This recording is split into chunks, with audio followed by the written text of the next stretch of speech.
Awakening with Brahma Kumaris. Om Shanti. Awakening with Brahma Kumaris में आज फिर आपके साथ हैं और अपने ही इतिहास को देख रहे हैं। मेरा इतिहास यानी कि हम सभी आत्माओं का इतिहास। अभी तक हमने ये सोचा था कि ये माइथोलॉजिकल स्टोरीज हैं, कभी सतयुग हुआ होगा, कभी हुआ होगा त्रेता युग, और हमने ये समझा था, जो अभी तक हमारे जहन में बसा हुआ है, कि ये सब तब घटा जो हमने स्टोरी सुनी और अब हमारा जीवन ऐसा है।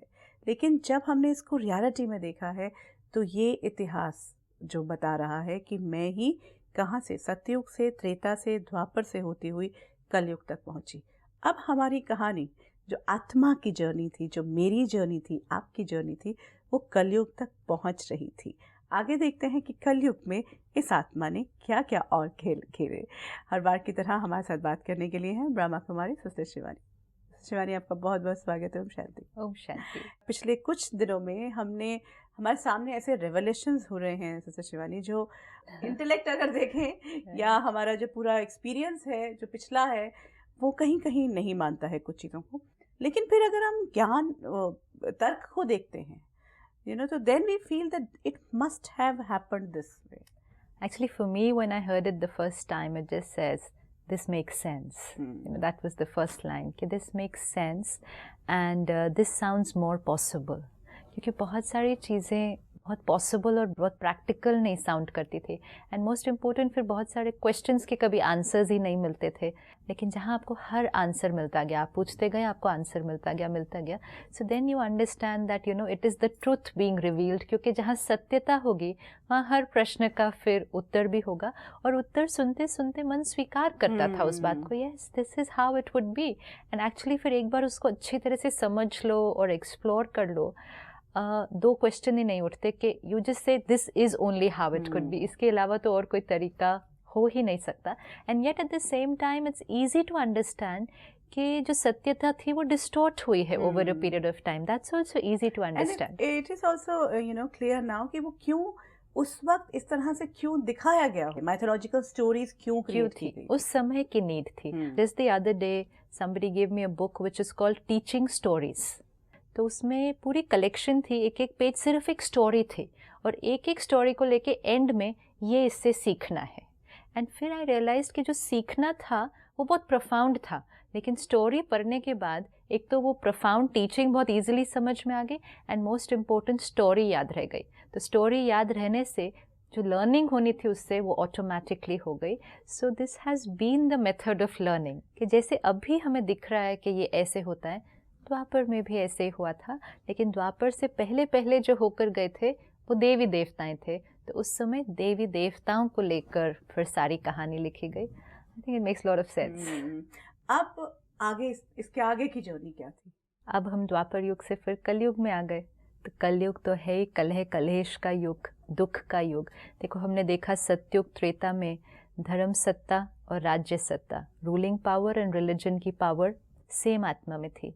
फिर द्वापर युग में आए तो अलग हो गई, रूलिंग पावर अलग एंड रिलीजन की पावर अलग। लेकिन फिर भी दोनों के ऊपर ताज था। जो रूलिंग पावर है उसके ऊपर भी ताज है, और जो धर्म सत्ता है उसके ऊपर प्योरिटी का ताज है। सतयुग त्रेता में एक ही के ऊपर दोनों ताज थे, जिसलिए उनको कहते हैं डबल ताजधारी, और ये सिंगल हो गए। ये धर्म सत्ता वाले जो थे उनके ऊपर लाइट का ताज था ना, वो लाइट का ताज था, और जो किंग्स थे उनके पास रूलिंग ताज था। लेकिन जैसे जैसे हम कलयुग में आते हैं, अभी भी राज्य भी है, धर्म भी है, लेकिन ग्रेजुअली दोनों की पावर डिक्लाइन होती गई है। And which we know, we have seen it in history, कि जो हमारी पूरा रूलिंग स्ट्रक्चर है वो भी कैसे कोलैप्स होने लगा। और हर एक में यही है कि जो राजा था वो कोई ना कोई विकार के वश, चाहे वो लस्ट था, किसी में एंगर था, किसी में मोह था, अहंकार था, और धर्म था, उसमें हम परमात्मा के सत्य परिचय से और दूर हो रहे थे। जीवन जीने के तरीके में हम तो बिखराव हो ही रहा था, क्योंकि आत्मा की पावर डिप्लीट हो रही थी। सी, द्वापर युग में बॉडी कॉन्शियसनेस शुरू हुआ था, लेकिन कलयुग में आते आते body consciousness had become the way. मैं आत्मा हूँ, दिस इज फॉरगॉटन। अब तो मैं शरीर हूँ टोटली। अच्छा, और एक और भी बात होती गई, जैसे जैसे हम यहाँ अपना जीवन जीते जीते गिर रहे थे, जो धर्म था वो और कड़ा होता गया, वो हमें और कंट्रोल करने लग गया। अच्छा, मे बी धर्म और डिफिकल्ट भी होता हाँ गया। भाई, कड़ा हो गया। Yes. मतलब उसके जो रूल्स एंड रेगुलेशंस थे, जो पनिशमेंट्स थी, they became very strong. It's like जब बच्चे ज़्यादा बिगड़ते जाए तो उनको डांटना पड़ता है। हाँ, हाँ। पहले आप थोड़ा सा प्यार से भी बोलते वो समझ जाते, फिर धीरे धीरे आप थोड़ा सा शोर मचा के बोलो तब वो समझ जाते। अब तो वो शोर मचाने से भी नहीं समझते, तो अब बहुत कड़क मेथड यूज़ करने शुरू हुए। एक्चुअली उनका जो उस टाइम भी जो भाव था, it must have been only to bring us back to discipline, bring us back to a pure way of living. लेकिन बॉडी कॉन्शियस होने के कारण हर चीज़ फिजिकल ढूंढी जा रही थी, और एक तो आत्माओं में शक्ति ना होने के कारण धर्म के नाम पे भी हम एक दूसरे से अलग हो रहे थे। जो आपने कहा रिलीजन एस्टैब्लिश हुए, लेकिन वो एक रिलीजन भी एक नहीं रहा। हर रिलीजन में भी फिर इतनी सारी डिविजन्स होती गई, और डिविजन्स के आपस में काफ़ी मतभेद और वो सब बातें आती गई, तो धर्म की अपनी पावर ही कम हो गई। तो जब धर्म की पावर कम हो जाएगी तो धर्म क्या प्राप्ति देगा? ये भी प्रॉब्लम है। जो देने वाला है उसकी शक्ति कम हो चुकी है। तो अब क्या हुआ, और बॉडी कॉन्शियसनेस की तरफ हम जब गए तो हम रिचुअल्स की तरफ चले गए। बहुत ज़्यादा हम रिचुअल्स की तरफ गए हैं कलयुग से। तो हमने भगवान को ढूंढने के लिए हमने सोचा कुछ बाहर ही करना होगा, क्योंकि हर चीज़ हम बाहर करने लग गए थे। तो फिर चाहे हमने जप किया, तप, उपवास किए, नंगे पांव चले, हमने गंगा स्नान करना शुरू किया, हवन, सारा कुछ, ये सारा कुछ द्वापर युग से शुरू हुआ।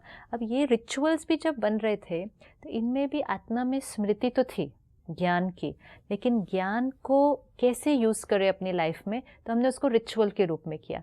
जैसे हवन कुंड में हम स्वाहा करते थे, तो एक्चुअली आत्मा को ये याद है कि हमें अपने विकार स्वाहा करने हैं, मुझे अपनी कमज़ोरियाँ स्वाहा करनी हैं।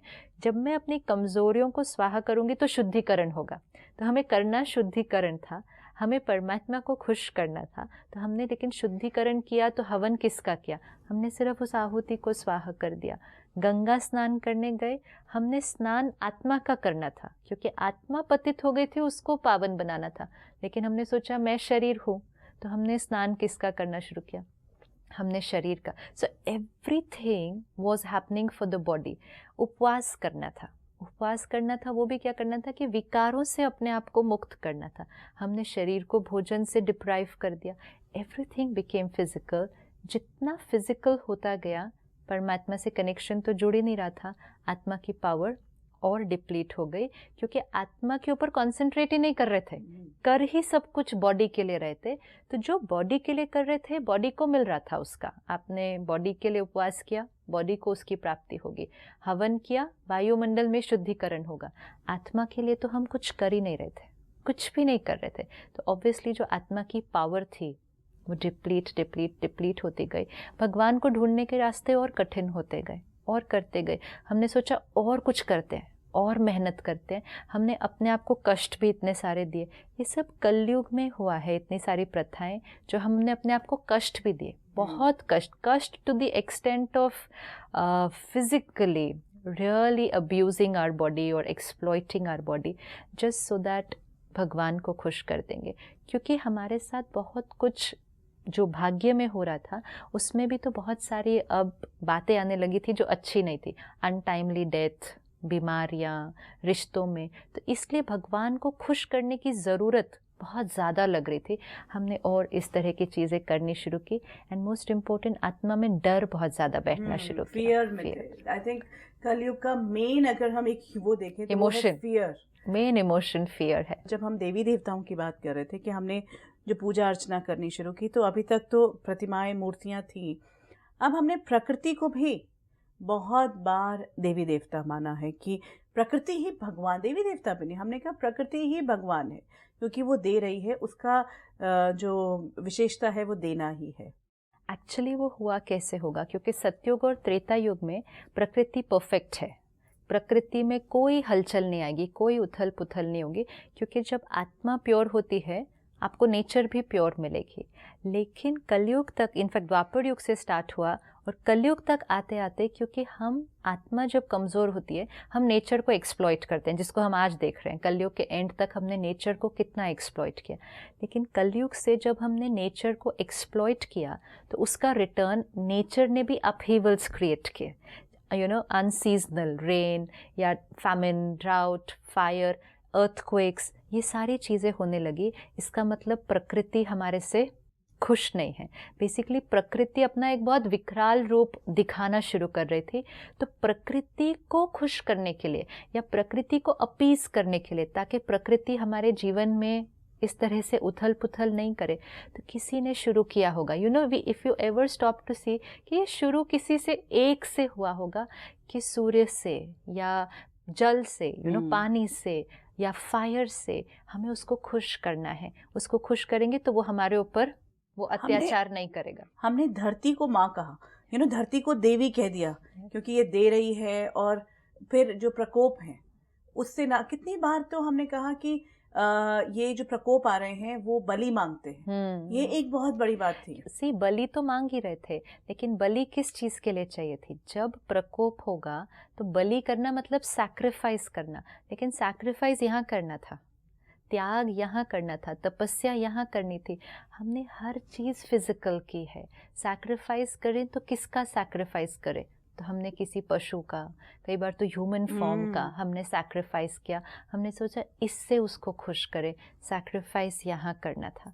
सो हर it's so easy now to understand कि हर चीज़ जो आत्मा ने करनी थी, आत्मा ने शरीर के लेवल पर करनी शुरू कर दी, क्योंकि युग ही बॉडी कॉन्शियसनेस का था। तो बॉडी कॉन्शियसनेस में जब सोल की नॉलेज ही नहीं है तो आप सोल के लेवल पे कुछ भी नहीं करोगे। तब हमने प्रकृति की पूजा करनी शुरू की, और उसको खुश करने के करते करते करते जब सपोज कहीं पे हुआ और प्रकृति थम गई, सपोज अर्थक्वेक था या फ्लड था, किसी ने कुछ रिचुअल किया, थम गई वो प्रकृति, तो फिर ऑटोमेटिकली क्या थॉट आया होगा कि हमने ये किया। That's what I wanted to say. Bali worked, like lot of people have said कि बलि चढ़ाओ काम होगा। Right. और या फिर अभी बारिश नहीं हुई है तो आप ये करो तो होगा। देवी, नगर देवी को खुश करो। बेसिकली क्या हो रहा था, कलेक्टिवली आप एक थॉट क्रिएट कर रहे थे। कलेक्टिव कॉन्शियसनेस, सतयुग में कलेक्टिव कॉन्शियसनेस प्योर है तो नेचर भी प्योर होती है। कलयुग में कलेक्टिव कॉन्शियसनेस इम्प्योर है तो नेचर भी इम्प्योर है। लेकिन उसमें फिर एक फिक्स्ड लोग, जब एक गांव के लोग इकट्ठे मिलकर एक बहुत प्योर थॉट क्रिएट करते हैं पानी को लेकर, तो जब इकट्ठे मिलकर एक इतनी प्योर थॉट क्रिएट करते हैं, परमात्मा को याद करते हैं, कोई भी रूप से याद करें, और फिर बारिश हो जाए तो ऑटोमेटिकली वो बारिश ही फिर किसका रूप है? और वो बारिश आकर मेरी पूरी जीवन को बदल देती है ना, क्योंकि कहाँ उसकी वजह से मेरे जीवन में उथल पुथल आ गई थी। तब जाकर कहीं धीरे धीरे हमने प्रकृति को ही फिर परमात्मा का रूप मानना शुरू कर दिया। बट जितना हमने ये किया, हम ओरिजिनल से तो दूर ही हो रहे थे। एंड मोस्ट इम्पोर्टेंट, अभी तक भी परमात्मा सृष्टि पर नहीं आए थे। परमात्मा सृष्टि पर नहीं आया है। कलयुग के शुरू में भी नहीं आए थे। जैसा कि हम अभी बात करें कि फियर जो था वो एक इमोशन है प्रिडोमिनेंट कलयुग की, जो एक बिगिनिंग में भी तो वही वजह रही होगी कि हमने फिर अब फ्यूचर जानने की कोशिश की। एब्सोल्युटली, चाहे हम एस्ट्रोलॉजी में गए। नहीं, वो इसलिए भी हो गया क्योंकि अनसर्टेन चीज़ें होने लगी ना। आप अगर सतयुग त्रेता युग को देखो तो टाइमली डेथ, कि कोई किसी की अनटाइमली डेथ नहीं हो सकती थी। जैसे डेथ नहीं हो सकती थी, एक्सीडेंट्स नहीं होते थे, बीमारियां नहीं होती थी, प्रकृति एकदम सत्व प्रधान, घटनाएं नहीं होती थी ऐसी अजीब सी, तो जो भी हो गया या कुछ ऐसा नहीं, कुछ भी नहीं। तो ये सब थी एक सर्टेन युग कि हर चीज़ सर्टेन है। लेकिन कलयुग से, द्वापर से अनसर्टेनिटी शुरू हुई, लेकिन कलयुग से बहुत सारी चीज़ें अनसर्टेन, कि बीमारी, एपिडेमिक, नेचर, फिर डेथ ऑफ कोर्स। और अब जो हम देखते हैं, अब जो हम आजकल बात करते हैं कि एवरीथिंग इज अनसर्टेन। अब तो जॉब भी अनसर्टेन है कि आप सुबह गए, आपको ये नहीं पता शाम को। मैरिज इज अनसर्टेन, बच्चे आपके साथ रहेंगे, ये अनसर्टेन। पहले हमने मतलब उस टाइम पे ये चीजें तो सर्टेन थी। तो राइट फ्रॉम अ युग of absolute certainty to uncertainty and today to a period of total uncertainty. तो जैसे ही uncertainty, unpredictability आएगी, जहाँ आप predict नहीं कर सकोगे, मौसम को predict कर सकते हैं, फिर suddenly आप मौसम को predict नहीं कर सकते, health को आप predict कर सकते हो, फिर आप health को नहीं कर सकते. जैसे unpredictability आएगी, fear automatically आएगा, and जैसे fear आएगा तो जो आपने कहा क्या होने वाला है आगे, क्योंकि वो आपको पता नहीं है ना. पहले था आपको पता है कि आप 150 साल के बाद शरीर छोड़ोगे, अब आपको पता नहीं है. पहले था कि आपको पता था कि अगर आप मेहनत करोगे, इवन द्वापर युग में अगर आप मेहनत करोगे आपको रिजल्ट मिलेगा. वो जो धर्म की बातें थी, धारणाएं थी, उन पर चलोगे, सच पे चलोगे, ऑनेस्ट रहोगे, आपके साथ कुछ गलत नहीं होगा. आत्मा में शक्ति थी. सी अनसर्टेनिटी कब होती जाएगी, जब आत्मा की पावर कम होती जाएगी. तो और फिर ये क्या हो रहा है, ओवर अ पीरियड ऑफ ये सारे युग आपके अपने कार्मिक अकाउंट्स ही तो आपके सामने आ रहे हैं. सतयुग और त्रेता युग में आपने कोई गलत कर्म किया ही नहीं. तो जब कर्म में गलती नहीं तो आने वाली परिस्थिति मतलब भाग्य में भी कोई गलती नहीं. द्वापर युग से गलत कर्म शुरू हुए हैं, कर्म किया, फिर वो रिटर्न आता है एक जन्म बाद या कुछ जन्मों बाद. द्वापर के शुरू में भी ज्यादा नहीं आया होगा. द्वापर युग के शुरू में हमने कर्म गलत करने शुरू किए होंगे और वो भी गलतियां ज्यादा नहीं हुई होंगी, थोड़ी, लेकिन वो आने में it has now built up over many many many births now. कर्म गलत होते गए और जिस आत्मा ने कॉन्सिक्वेंसेस फेस करने थे उसकी पावर कम होती गई. जितनी पावर कम होती गई वो आत्मा और गलतियां करती गई. So it's like negativity which was multiplying very very fast, very fast. तो जब इतना फास्ट मल्टीप्लिकेशन होगा तो अनसर्टेनिटी का मैग्नीट्यूड तो इतना बढ़ जाएगा कि आपको ये नहीं पता होगा कि आपका आगे अब क्या होने वाला है. वो वक्त था जब इतनी वायलेंस हुई इस सृष्टि पर, मतलब ऐसी वायलेंस जो अब हम भी नहीं सोच सकते. Absolutely, yes. ऐसी एक्सप्लॉयटेशन, ऐसा अब्यूज. सी अभी तो हम फिर एक शिफ्ट की तरफ जा रहे हैं ना. See again now you won't see that kind because we are shifting again towards the new world.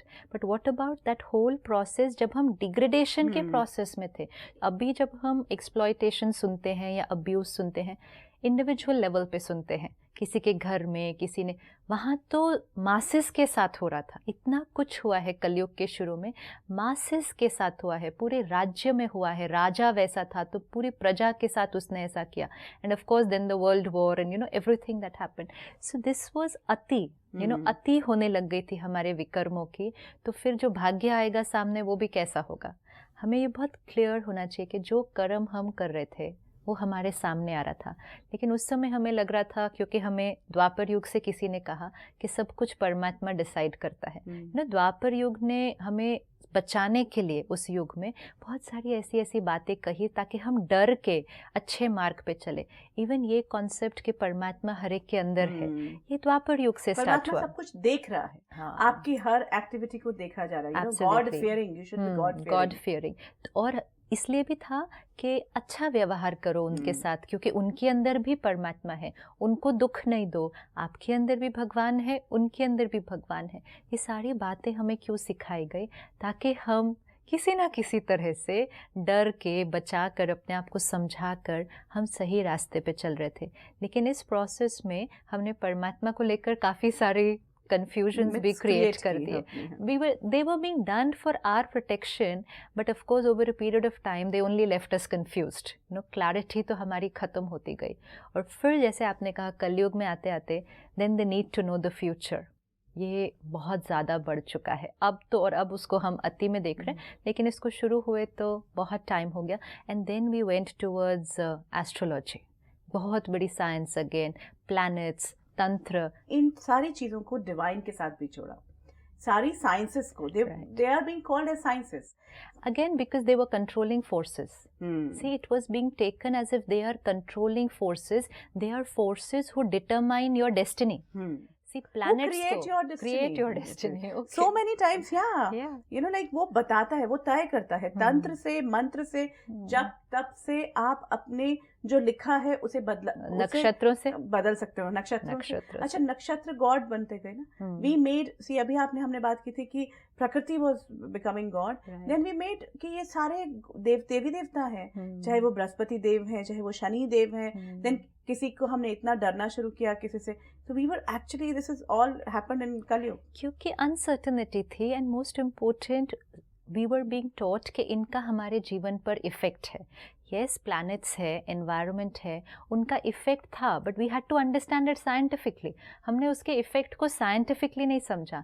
आज मून है, लूनर मूवमेंट है, टाइड्स हैं, उसकी मूवमेंट है, प्लैनेट्स हैं, उसकी मूवमेंट है, एक्लिप्स है, उसकी मूवमेंट है। हर चीज़ का एनवायरनमेंट पे इफ़ेक्ट आता है, एनवायरनमेंट के साथ साथ उसका मन पे भी इफ़ेक्ट आता है। लेकिन हमें ये किसी ने नहीं समझाया कि मन की शक्ति बहुत पावरफुल है, क्योंकि शक्ति कम हो रही थी, हमारी डिपेंडेंसी बढ़ती जा रही थी, और हम इन सब चीज़ों के प्रभाव में आते आते finally it became we are the weakest and everything else, all these things around us are more powerful than us. तो हमारे से शक्तिशाली हो गए जो सारे प्लैनेट्स हैं वो हमारे। एक आज हमें कोई कहता है कि ये आपका ग्रह ठीक नहीं है, तो आप तो कुछ कर ही नहीं सकते हो। आपके अगले 2 साल हो गए, कोई कहेगा आपके अगले 7 साल हो गए, आपके हाथ में तो कुछ है ही नहीं। Now this will make us so weak and powerless, क्योंकि आत्मा कमज़ोर हो रही थी। लेकिन जितने हम कमज़ोर हो रहे थे और हम दूसरे को पावर दे रहे थे, उतनी हमारी कमज़ोरी और बढ़ती जा रही थी, क्योंकि हम अपनी पावर को यूज़ नहीं कर रहे थे। कोई भी चीज़ को अगर यूज़ नहीं करोगे, आज इस हाथ को ही नहीं यूज़ करो 10 दिन, जो सारा दिन इतना काम करता है, इसको सिर्फ 10 दिन ऐसे रख दो। हाँ, जब हमारा उसमें नहीं प्लास्टर में चला जाता है, तो उसके बाद क्या होता है, काफी टाइम लगता है इसको वापस ठीक करने में। Absolutely, which does not mean it doesn't have the power, it just means it's not been used. So anything if it's not been used, it will lose its power. मन की शक्ति को यूज़ करना कम कर दिया था, जितना कम कर दिया शक्ति और कम होती गई, जितनी कम होती गई और चीज़ें पावरफुल होती गई। हम जिन शक्तियों के ऊपर राइज कर सकते थे, हम उनसे डर के अपने जीवन को चलाने लगे। एंड जितना हम डरते गए, हमारे डर को एक्सप्लॉइट करने के लिए there's always somebody, you know, हमेशा कोई भी आप डरोगे। देखें तो एस्ट्रोलॉजी को करें या इन ज्योतिष के शास्त्र की बात करें या तंत्र की बात करें, ये सब भी क्योंकि आत्मा वीक हो रही थी, हमें प्रोटेक्ट भी करने के लिए बनाए गए होंगे। जब स्टार्ट हुआ, हाँ, सी हम तो इन चीज़ों को अब देख रहे हैं ना, जब कलयुग की अति में है। जब शुरू में हर चीज़, सी परमात्मा ने एक बहुत सुंदर चीज़ सिखाई है।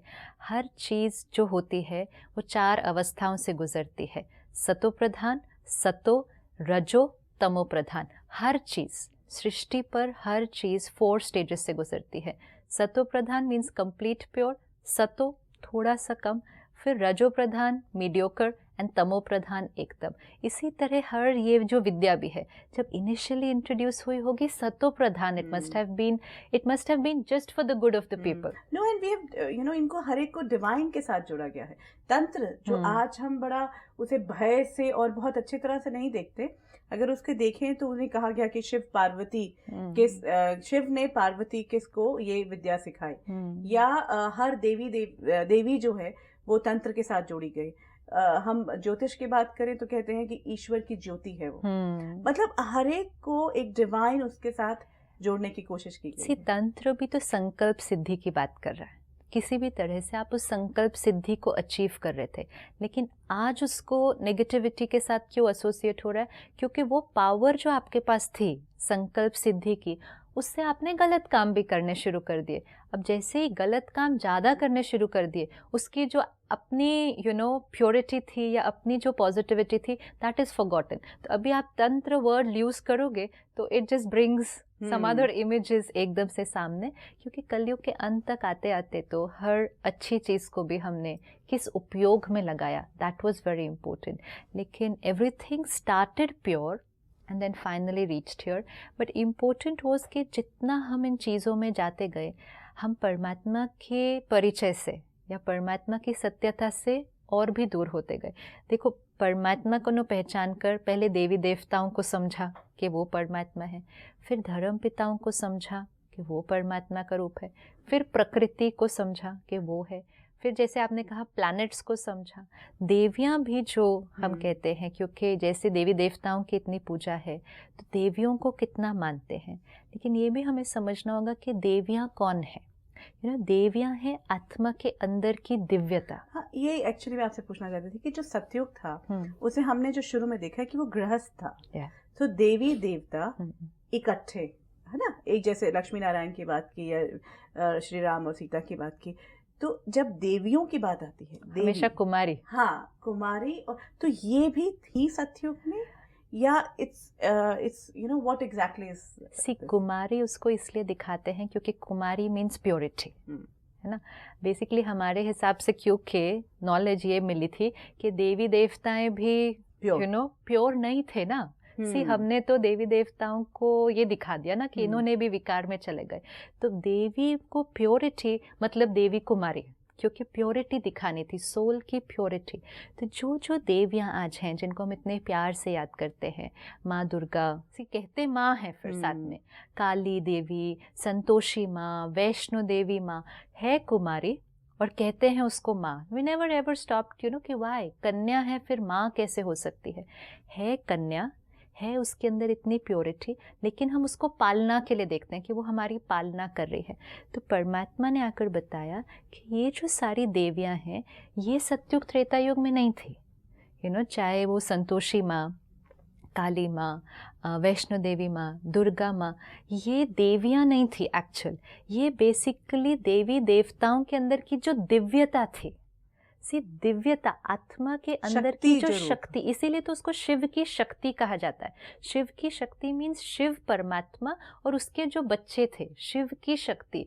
तो ये जो सारी आत्मा के अंदर शक्तियां हैं, चाहे वो विकारों पर सिंगार करने की शक्ति है, काली। अब देवी देवताएं जो सतयुग में है, they are perfect even to look wise. Kali देवी कैसे दिखती है, तो वैसे नहीं, सतयुग में कोई शेर के ऊपर नहीं सिंहासन करेगा, they are like perfect kingdom. ये सारी चीज़ें आत्मा के गुणों का प्रतीक है, आत्मा की पावर का प्रतीक है। आत्मा के अंदर संतुष्टता की शक्ति है, आत्मा के अंदर विकारों पर विजय प्राप्त करने की शक्ति है, आत्मा के अंदर ज्ञान की शक्ति है, जो हम देखते हैं Saraswati, it is a symbol of knowledge. एक एक देवी हमारे आत्मा की पावर का प्रतीक है। उसको फिर जब आपने तंत्र कहा, तो बेसिकली तंत्र क्या कर रहा था, हाँ हम कह रहे हैं कि हम ये देवी को याद कर रहे हैं, एक्चुअली हम आत्मा के अंदर की पावर को इमर्ज कर रहे हैं, है ना। जैसे हमने पहले देखा था कि कोई भी एक मंत्र लेकर हम अपनी पावर को इमर्ज कर रहे थे, इसी तरह हम देवी को याद करके, उस देवी को याद करके हम अपनी आत्मा की शक्ति को इमर्ज कर रहे हैं, क्योंकि देवी जो है वो शक्ति का स्वरूप है। तो जो वर्क हो रहा है, चाहे वो तंत्र से प्राप्ति थी या कहीं से भी, वो मेरी अपनी ही जो छुपी हुई, एक्चुअली भूली हुई जो शक्ति है, वो इमर्ज होकर काम कर रही थी। Totally. It is working on the soul power. And जो आत्मा, see that is why it is very critical also. जो आत्मा इतनी पावरफुल हो जाएगी, अपनी शक्तियों को इस तरह से इमर्ज करेगी, वो फिर उस शक्ति के साथ अच्छा कार्य भी कर सकती है, लेकिन फिर अगर उसने उस शक्ति को किसी रॉन्ग कार्य में लगाया, वेरी ट्रू, क्योंकि अनअवेयरनेस में है कि ये मेरी ही शक्ति है और ये कह दिया कि ये डिवाइन है, तो गलत हो ही नहीं सकता। तो कोई भी बात मन में आएगी, चाहे वो गलत और सही हो, उसे वो सही मानती जाएगी। और संकल्प शक्ति एक एक्चुअली जो आत्मा की शक्तियाँ ऐसे इमर्ज हो जाती हैं, उनको हर थॉट बहुत ध्यान से क्रिएट करना पड़ता है, क्योंकि बेसिकली आपकी थॉट पावर बढ़ चुकी है। इट डजंट मीन आपकी पॉजिटिव थॉट पावर बढ़ चुकी है, It just doesn't mean that. It just means कि आपकी थॉट पावर बढ़ चुकी है, which means आप जो थॉट क्रिएट करेंगे अब वो सिद्ध हो जाएगा, लेकिन फिर अब ध्यान से क्रिएट करना होगा। आपने पॉजिटिव क्रिएट किया वो भी हो जाएगा, लेकिन अगर आपने फिर नेगेटिव क्रिएट किया वो भी होगा। तो हम सब जो योग साधना में भी कई बार बैठते हैं, कई तरह की योग की विधियां कर रहे हैं, हम कहीं ना कहीं स्ट्रांग होते जा रहे हैं। So then it is very important to remain very very positive. very उसी का यादगार अगर आप देखो, सभी कहानियों में, शास्त्रों में दो चीज़ों का बहुत ज़्यादा इम्पैक्ट है, एक वरदान, एक श्राप। वरदान और श्राप, वरदान से भी कमाल होता था और श्राप से भी, which means what? Powerful pure thought, negative thought.